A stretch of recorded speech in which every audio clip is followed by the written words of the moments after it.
El sonido de la ocarina ancestral nos atrae a Aserrí. El eco se hace más y más fuerte conforme nos adentramos en los cerros ubicados al oeste del cantón. Tierra de rica herencia indígena. Nos acompañan el genealogista Mauricio Meléndez y el investigador Ronald Castro. Nuestro plan es hacer 2 viajes. Uno a la Piedra de Aserrí, hogar de la mítica bruja Zárate. Y otro al fascinante pasado de los costarricenses.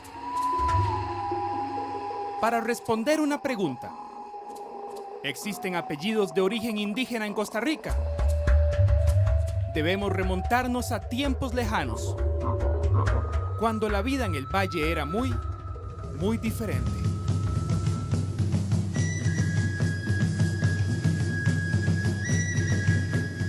En las últimas décadas del siglo XVI y durante casi todo el siglo XVII, los indígenas de Costa Rica tenían que sembrar para ellos y para los españoles.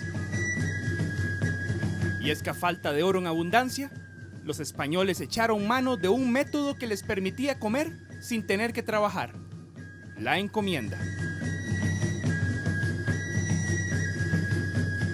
¿Qué eran las encomiendas en Costa Rica? Era un sistema de explotación utilizado, impuesto por los españoles más o menos a mitad del siglo XVI y consistía en otorgar un determinado número de indígenas a uno de los primeros conquistadores o alguno de los señores principales del país. Esto quería decir que aquellos indígenas, parte de la producción que llevaban a cabo en sus tierras tenía que ser dada como tributo a su señor.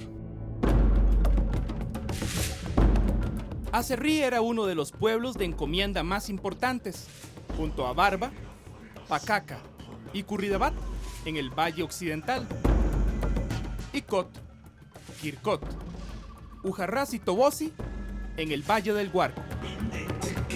Y en todos ellos, la evangelización de los nativos era un pilar del plan colonizador.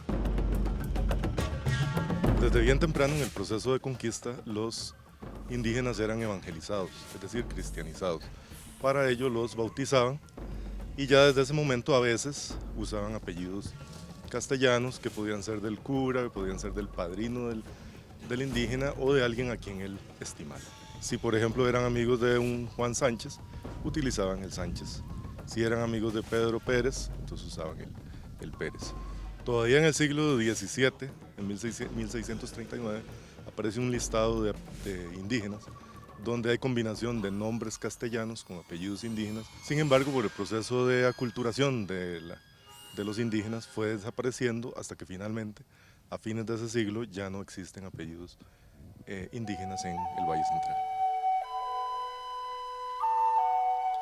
Actualmente es posible identificar algunos de los apellidos españoles que usaron los aborígenes. Por ejemplo, en Barba, la mayoría de Contreras, Barbosa y Arce son descendientes de indígenas que adoptaron esos apellidos. En Curridabat, los Cordero, Sánchez, Céspedes, Miranda y Sandoval. En Ciudad Colón, los Mena, Pérez y Hernández. Y en Aserrí, muchos Rojas, García, Cárdenas y Mora. Con esta situación queda claro también que entonces en el país puede haber personas de estos apellidos que no tienen un origen español, y habrá otros que sí, ¿verdad? Entonces hay Mora indígenas, pero también hay Mora españoles, y hay Mora mestizos, y hay Mora mulatos.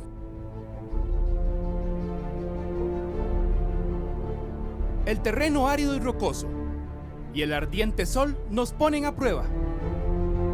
Pero de repente encontramos, al fin, la famosa piedra, lugar de leyendas. La altura es vertiginosa.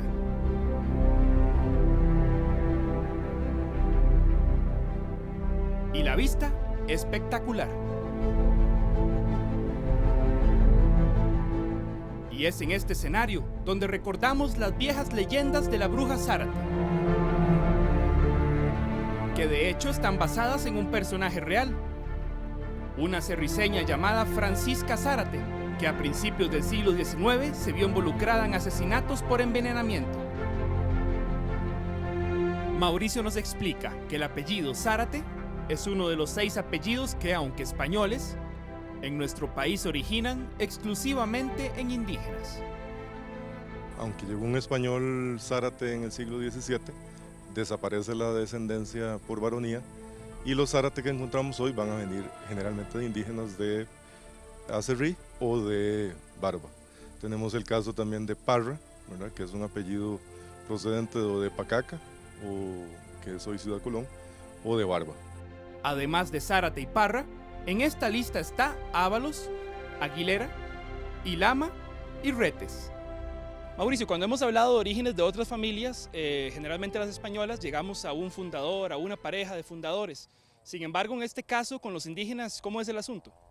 Es posible que en el caso de estos indígenas de los que hemos hablado, haya también parejas de fundadores. El problema es que no tenemos la documentación porque esta se perdió a través de los siglos. Entonces no podemos saber con certeza si todos serían parientes. De hecho, había movimientos inmigratorios entre los diferentes pueblos y quizá por eso aparece el Zárate en Barba y aparece el Zárate en Aserrí, o aparece también el Parra en Aserrí y aparece en Pacaca.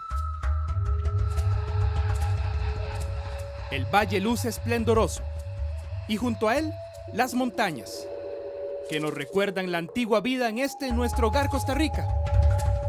Escuchamos una vez más el sonido de la ocarina. Ahora nos suena más familiar. Es el llamado de su sangre y de la mía.